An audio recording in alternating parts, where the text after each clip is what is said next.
Even if you fall on your face, you are still moving forward. Victor Kiam. Violent Vice contains graphic and/or explicit content which may not be suitable for some listeners. Listener discretion is advised.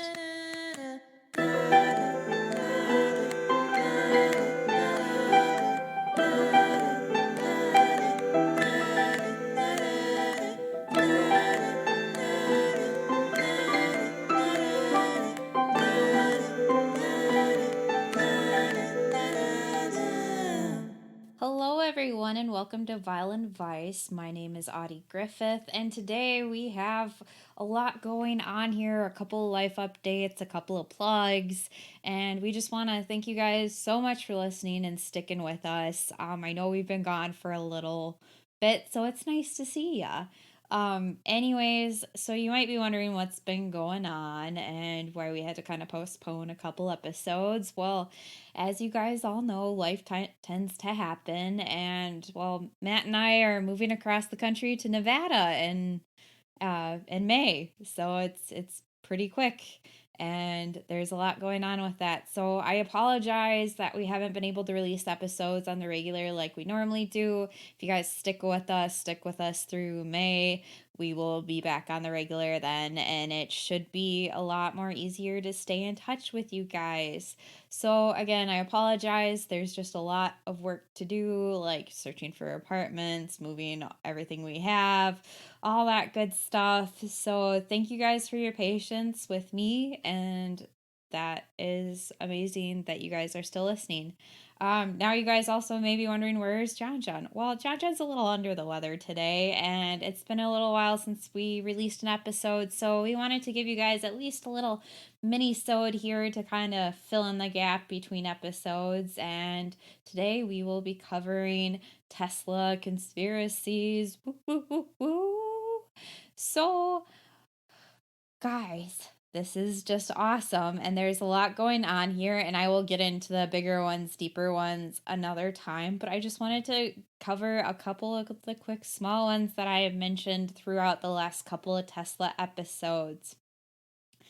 So, this one I know Jaja knows about because we've kind of dropped it on at least the last episode, and it's actually been confirmed after the Freedom of Information Act in 2016, but it's Tesla's missing files. Now, what I'm about to read comes mostly from the History Channel and the 5-part series they did on it, and it's actually pretty good to watch. Both Jaja and I have watched it in the past. So, where Nikola Tesla was found dead in January 1943 in his hotel room in New York City, representatives of the U.S. government's Office of Alien Property seized many documents relating to the brilliant and prolific 86-year-old inventor's work. It was the height of World War II, and Tesla had claimed to have invented a powerful particle beam weapon, also known as the death ray, that could have proved invaluable in the ongoing conflict. So rather than risk Tesla's technology falling into the hands of America's enemies, the government swooped in and took possession of all the property and documents from his room in the New Yorker hotel. Basically, this is just kind of a thing. This was all bequeathed to Tesla's nephew, which we'll kind of get into here in a little bit. And Tesla's nephew was aligned to certain parties that the US government didn't agree with. And so they kind of wanted him to not get these files in case they were to be turned on America's enemies at the time. So, what happened to Tesla's files from there, as well as what exactly was in those files, still remains shrouded in mystery and ripe for conspiracy theories. Ha ha ha, which we are talking about today. After years of fielding questions about possible cover ups, the FBI finally declassified some 250 pages of Tesla related documents under the Freedom of Information Act in 2016. The Bureau followed up with 2 additional releases, the latest in March of 2018. But even with the publication of these documents, many questions still remained unanswered, and some of Tesla files are still missing. 3 weeks after the Serbian-American inventor's death, an electrical engineer from Massachusetts Institute of Technology, MIT, was tasked with evaluating the papers to determine whether they contained any ideas of significant value. According to the declassified files, Dr. John G. Trump reported that his analysis showed Tesla's efforts to be primarily of a speculative, philosophical, promotional character, and said that the papers did not include new sound, workable principles or methods for realizing such results. Now, if you guys remember from the past episodes, Tesla wasn't really detailed in what he wrote down. He kept most of it in his head until he was able to build it. So this kind of makes sense and keeps up to Tesla's character. The scientist's name undoubtedly rings a bell, as John G. Trump was the uncle of the 45th president, Donald J. Trump, the younger brother of Trump's father, Fred. He helped design the X-ray machines that greatly helped cancer patients and worked on radar research for allies during World War II. Donald Trump himself cited his uncle's credentials often during his presidential campaign. My uncle used to tell me about the nuclear before nuclear was nuclear, he once told an interviewer. Me being me, that sounds a lot like something Trump would say. Anyways, at the time, the FBI pointed to Dr. Trump's report as evidence that Tesla vaunted the death ray particle beam weapon didn't exist, outside of rumors and speculation. But in fact, the U.S. government itself was split in its response to Tesla's technology. Mark Seifer, author of the biography Wizard, The Life and Times of Nikola Tesla, says a group of military personnel at Wright-Patterson Air Force Base in Dayton, Ohio, including Brigadier General L.C. Carnegie, had a very different opinion of Tesla's ideas. Carnegie was the first person to ever fly a jet plane for the military, so he was like the John Glenn of the day, Seifer says. He said there's something to this, the particle beam weapon is real. So you have two different groups. One group dismissing Tesla's inventions, and another group saying there really is something to it.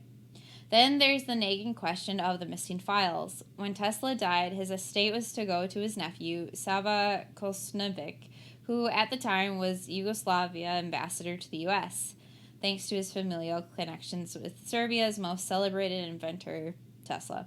According to the recently declassified documents, some in the FBI feared Kosnovic was trying to wrestle control of Tesla's technology in order to make such information available to the enemy, and even considering arresting him to prevent this. In 1952, after the U.S. court declared Kosnovic the rightful heir to his uncle's estate, Tesla files and other materials were sent to Belgrade, Serbia, where they now reside in the Nikola Tesla Museum there. And yes, I do want to go to this if I am ever in Serbia. But while the FBI originally recorded some 80 trunks among Tesla's effects, only 60 arrived in Belgrade, Seifer says. Maybe they packed 80 into 60, but there's a possibility that the government did keep some of the missing trunks. For the 5-part history series, The Tesla Files, Seifer joined forces with Dr. Travis Taylor, an astrophysicist, and Jason Stapleton, an investigative reporter, to research the missing files and seek out the truth of the government's views on the death ray particle beam weapon and Tesla's other ideas. Despite John G. Trump's dismissive assessments of Tesla's ideas immediately after his death, the military did try to incorporate the particle beam weaponry the decades following World War II, Seifer says. Notably, the inspiration of the death ray fueled Ronald Reagan's Strategic Defense Initiative, or Star Wars program, in the 1980s. If the government is still using Tesla's ideas to power its technology, Seifer explains, that could explain why some files related to the inventor still remain classified. There is evidence that Franklin D. Roosevelt's vice president, Henry Wallace, discussed the effects of Tesla, particularly those dealing with wireless transmissions of electrical energy and the death ray, with his advisors, according to FBI documents released in 2016. Along with the same lines, Seifer and his colleagues in the Tesla files uncovered the role played by Vannevar Bush, whom FDR appointed as head of the Manhattan Project and evaluation of Tesla papers.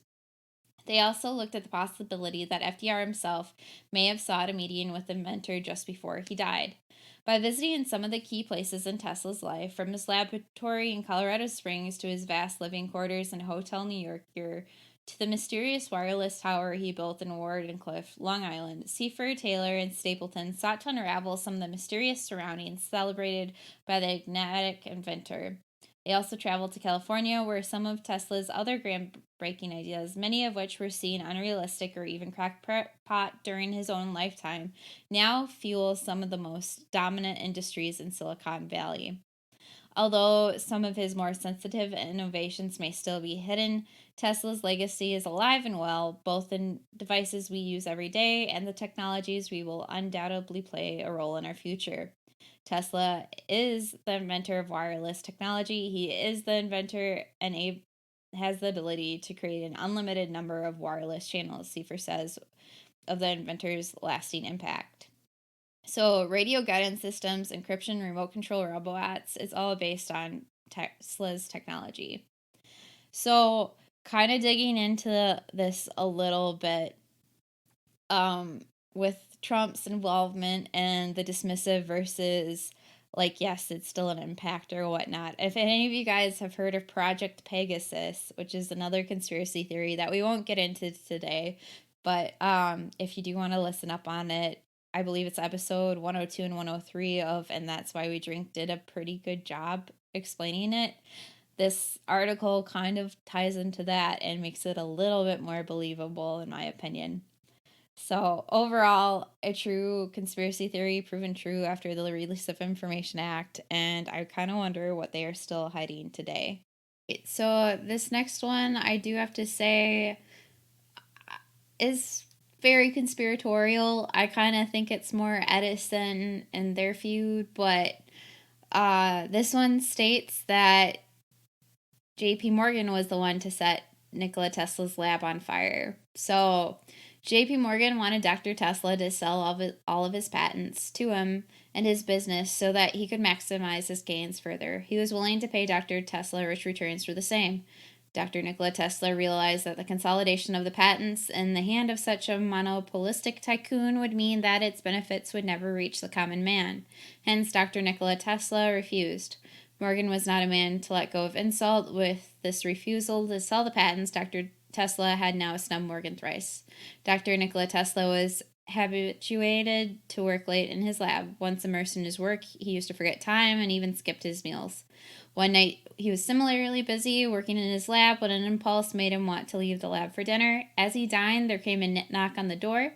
A messenger had arrived with the news that there had been an explosion in the building housing Dr. Nikola Tesla's laboratory, and everything had been destroyed.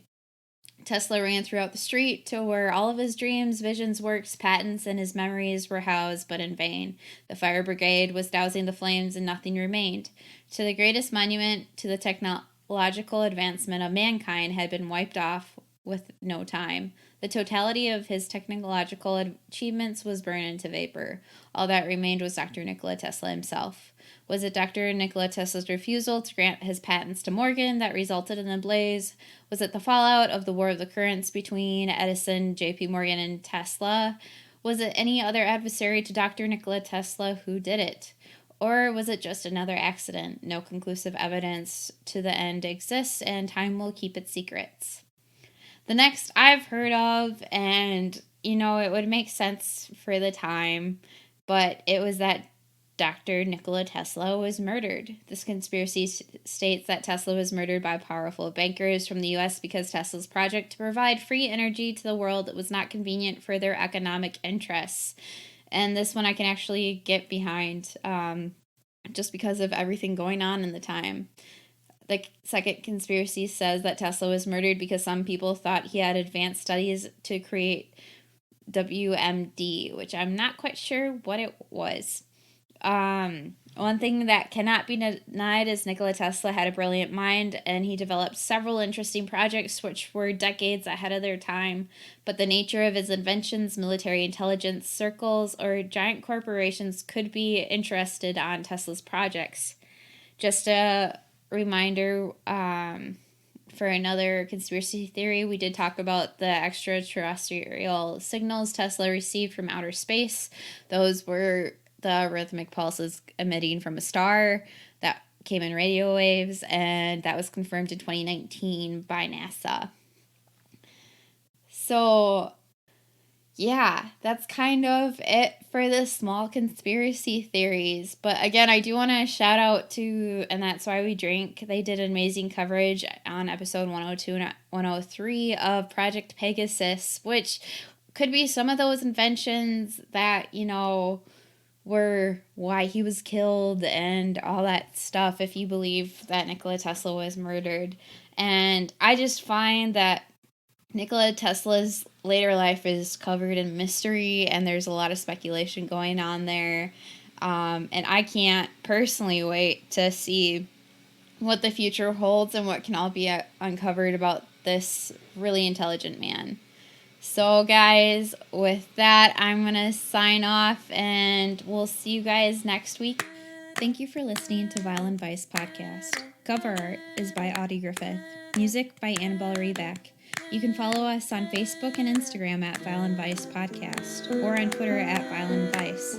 That's VILEANDVICE. No ampersands here. If you want to help support the show, please do so on PayPal at violentvice@gmail.com or on Patreon at patreon.com/violentvice to keep the spooky stories coming. Thank you.